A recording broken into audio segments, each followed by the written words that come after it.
हाँ, मुझे उसके बारे में उसी ट्रिप में पता चल गया था।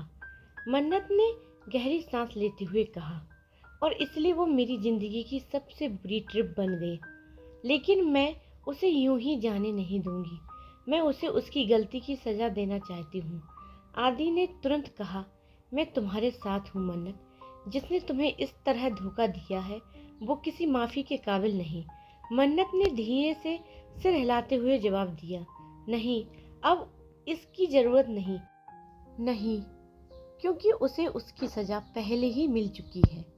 आदि थोड़ा चौंका। क्या मतलब? तुम क्या कह रही हो? मन्नत बोली, जिस दिन मुझे उसकी सच्चाई पता चली मैं वापस उसके कमरे में गई। वहां मैंने देखा कि उसके बाल पूरी तरह से काट दिए गए थे। वो एकदम से डरी हुई थी, जैसे किसी ने उसे बहुत बुरी तरह से धमकाया हो। वो मेरे पैरों से गिरकर माफी मांग रही थी। मैंने उससे पूछा कि ये सब किसने किया, लेकिन उसने कुछ नहीं बताया। और फिर मैंने उसी वक्त उससे सारे रिश्ते तोड़ दिए और इंडिया लौट आई। आदि के चेहरे पर अब सोच भरे भाव आ गए थे। वो मन ही मन में बड़बड़ाया, ये सब किसने किया? क्या कोई और है जो मन्नत पर नजर रख रहा है? मुझे पता लगाना होगा। मन्नत ने उसकी ओर मुस्कुराकर देखा और बोली, वैसे थैंक यू, आपने हर बार मेरा साथ दिया। आदि भी मुस्कुरा पड़ा। तभी वेटर ने दरवाजा खोला और डिनर लेकर आ गया। मन्नत ने कहा, अभी मुझे भूख नहीं है। आदि बोला, मुझे पता है क्यों नहीं है, लेकिन तुम्हें खाना होगा, क्योंकि अगर तुम घर गई तो कुछ नहीं खाओगी। मन्नत मुस्कुरा दी, आप तो मुझे सबसे ज्यादा जानते हैं। शायद। आदि ने हंसकर जवाब दिया, मैं तुम्हें बहुत ध्यान से जानने की कोशिश करता हूँ। फिर उसने अपने हाथों से मन्नत को खाना खिलाना शुरू किया, बिल्कुल जैसे कोई बच्चों की देखभाल करता है। खाने के बाद आदि बोला, चलो अब आइसक्रीम खाते हैं। तुम्हें सड़क किनारे मिलने वाली आइसक्रीम पसंद है ना? मन्नत ने पेट पकड़ते हुए हंसकर कहा, आपने आज पूरा हफ्ते भर का खाना एक ही दिन में खिला दिया है। अब आइसक्रीम के लिए जगह नहीं बची। आदि हंस पड़ा और बोला, तुम यही रुको, मैं लेकर आता हूँ। आदि आइसक्रीम लाने चला गया और मन्नत सड़क किनारे खड़ी होकर उसका इंतजार करने लगी। कुछ मिनट ही बीते थे कि तभी एक काली मर्सिडीज उसके सामने आकर रुकी। मन्नत पहले तो नजरअंदाज करके दूसरी ओर बढ़ने लगी, लेकिन तभी दरवाजा खुला और एक शख्स बाहर निकला। मन्नत ने ध्यान नहीं दिया, लेकिन तभी किसी ने उसकी कलाई पकड़ ली। कौन है आप? उसने चौंक कर कहा। जैसे ही उसकी नजर सामने वाले आदमी से मिली, वो हैरान रह गई। प्रिंस? उसके मुंह से निकला। आप यहाँ क्या कर रहे हैं? प्रिंस ने उसे ऊपर से नीचे तक देखा और बोला, मैं तो यही पूछने आया था कि तुम सड़क पर अकेली क्या कर रही हो? अभी से बेघर हो गई हो क्या? तुम्हारे पास तो अभी 36 घंटे बाकी हैं। मन्नत ने गुस्से में कहा, आपके सपने में मुझे बेघर करने की आदत हो गई है शायद, लेकिन यकीन रखिए आपको ये सपना कभी पूरा नहीं होगा। तुम भी खुद को कुछ ज्यादा ही खास समझने लगी हो। प्रिंस ने एक तिरछी मुस्कुराहट के साथ कहा, वैसे होना भी चाहिए। आखिर इतने साल सूरबंसी खानदान में रही हो। मगर ज्यादा उड़ने की जरूरत नहीं है। बहुत जल्द तुम्हारे इस घमंड का अंत होगा। मन्नत ने गुस्से से दांत पीसे, पहली बात, आप यहाँ क्या कर रही हैं? और दूसरी बात, मेरा हाथ छोड़िए। उसने फिर से अपना हाथ छुटाने की कोशिश की, मगर प्रिंस ने उसे सीधा अपनी कार की ओर खींचते हुए कहा, अब तुम्हें घर चलना चाहिए। यहाँ रुकना तुम्हारे लिए ठीक नहीं है। अचानक से आपको मेरी इतनी फिक्र क्यों होने लगी? मन्नत ने चौंकते हुए पूछा। प्रिंस के कदम रुक गए। उसके चेहरे पर फिर वही रहस्यमयी मुस्कान लौट आई।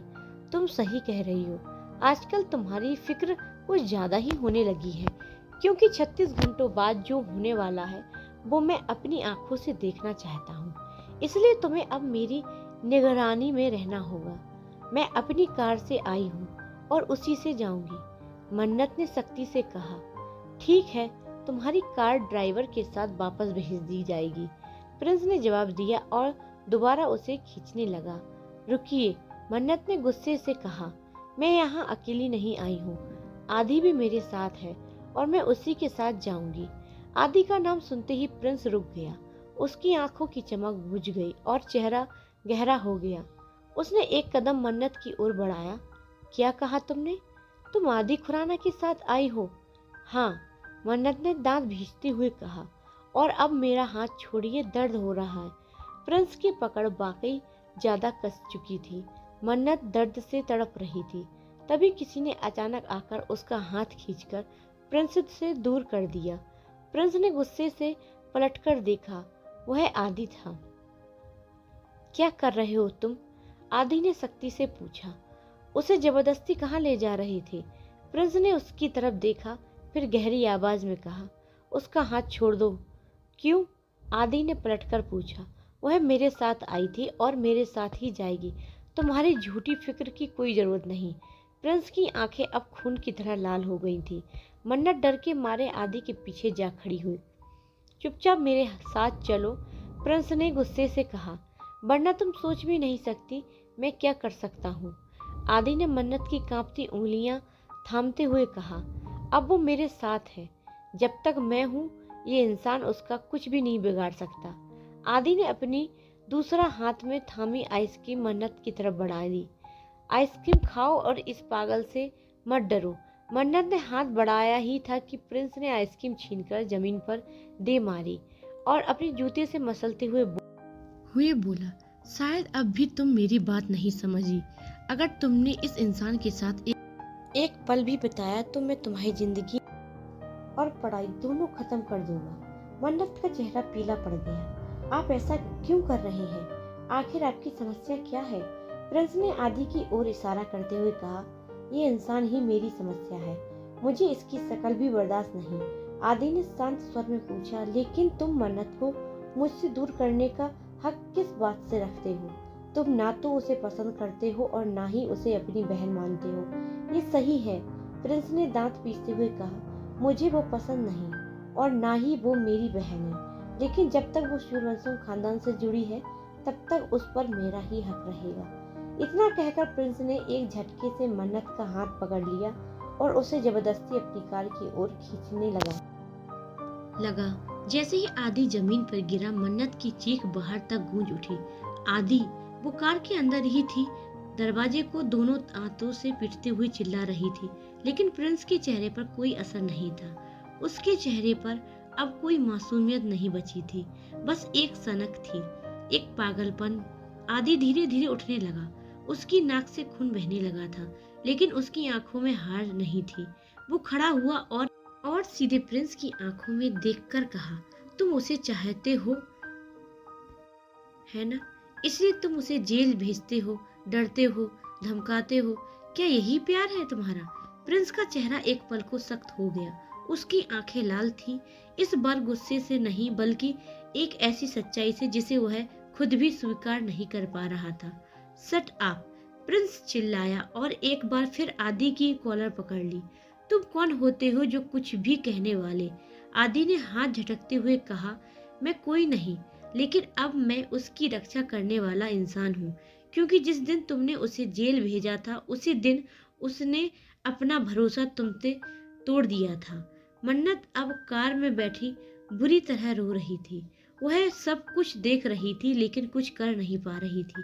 प्रिंस ने गुस्से से कार की तरफ देखा, फिर वापस आदि और घूमकर बर्फ जैसी ठंडी आवाज में बोला, हाँ, मैं जानता हूँ कि वो मेरी बहन नहीं है और शायद मुझे उससे नफरत नहीं, लेकिन प्यार।